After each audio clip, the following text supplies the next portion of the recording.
No sooner had Yamaha whipped the wraps off the new V-twins than an emotional debate was created. Yamaha officials said they had no intention of copying Harley Davidson, nor of luring away a chunk of Harley's market. The ads for the V, though, shouted that all the classic engine configuration lacked until 1981 was Yamaha engineering. There were people who reacted to that with "right" and "about time." And there were those who said, "The rats, have they no shame?" Ideological debates have their place, but that place is not the test and introduction of a new motorcycle. For that reason, we present adjacent to, but not included in the test of the Yamaha XV750 Virago, a brief review of the V-twin engine. The first time such a configuration appears in our history books was the year 1907. The engine was an Indian. Harley's V arrived 2 years later, and ever since, in every country with the industrial capacity to design and produce motorcycles, Vees have come, gone, and endured in bewildering variety.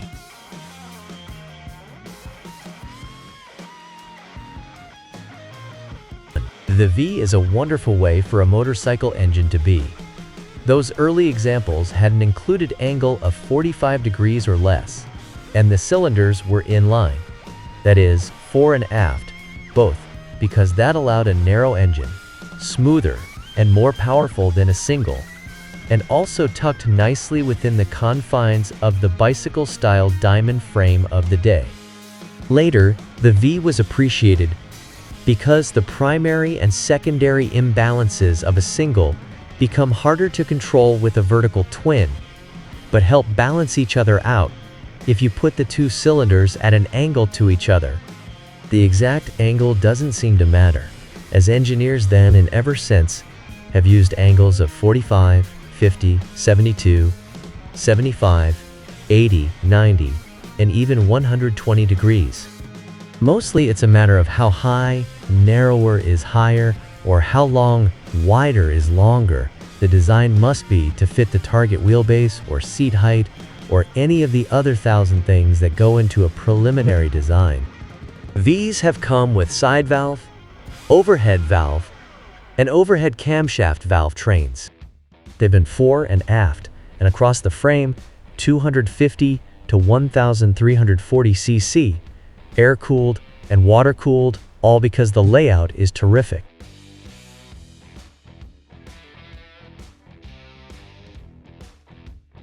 If people thought Harley was playing dirty pool in 1909, the accusations have crumbled into dust.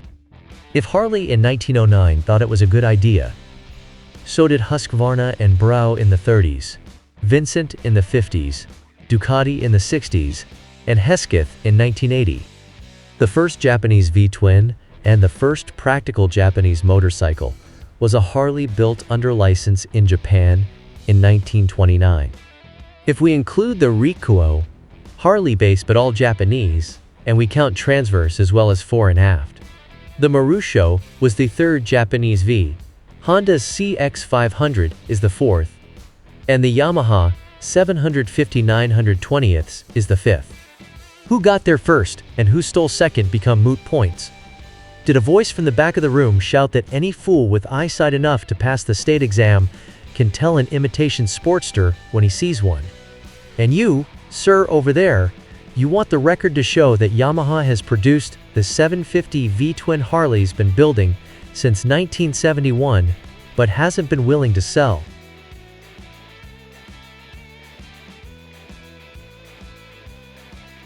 Copycat is an epithet seldom hurled at Yamaha.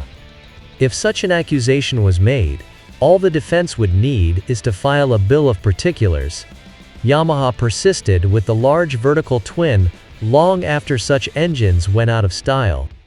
Likewise, the two-stroke twin, ditto the revival of the 500cc road-only single built in reply to no discernible demand. When all the others scrambled to have 754s, Yamaha replied with a 750 triple, not long after that engine configuration passed from fashion. The case would never get to the jury, as any judge who knows much from Montesa would direct a verdict of not guilty. Despite what may be said by outside parties, the best guess must be that Yamaha has introduced its V-twin, in this case the 750 version, because Yamaha wanted to build a V-twin, which they have done in a manner more Yamaha than anything else built anywhere else. Beginning with the center of the V, the engine uses a one-piece crankshaft with roller main bearings and plain connecting rod bearings. Both rods ride side by side on the crank's single throw. Because plain bearings need high oil pressure and rollers prefer lower pressures, there are two oil pumps with one running at higher side than the other.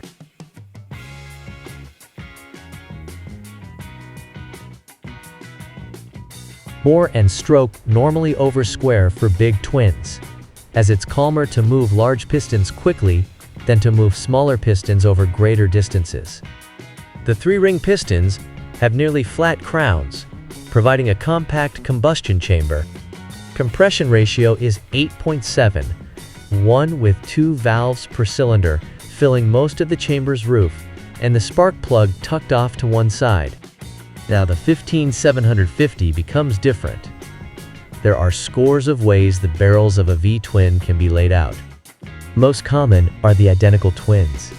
Ducati and Hesketh have the camshaft drives on the same side, the exhausts routed out of the front of each head, and the intakes at the back. Due to the demands of space and location, there must be a front barrel and a back barrel, a front head and a rear head.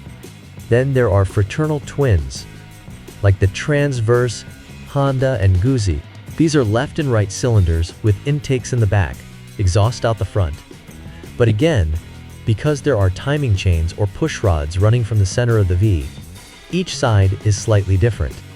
Mirror images, like Harleys and Marinas, have the carbs in the center and the exhausts at the outside of the V, and again, nothing quite swaps.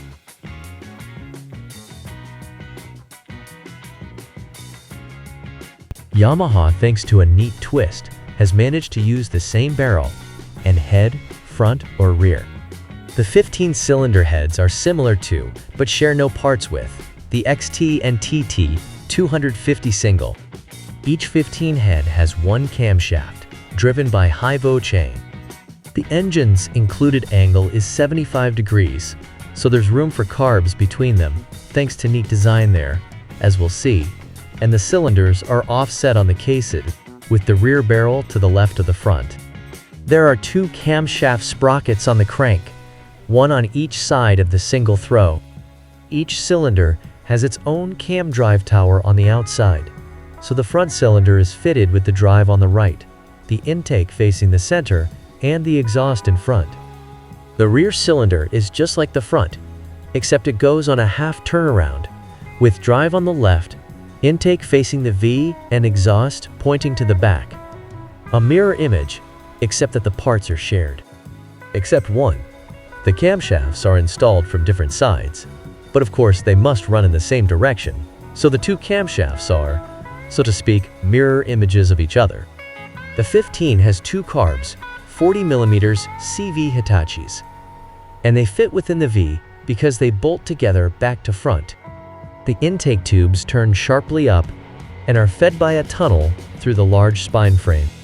Because the carbs are a unit, their controls are swapped, and one cable works both throttles from the center of the unit.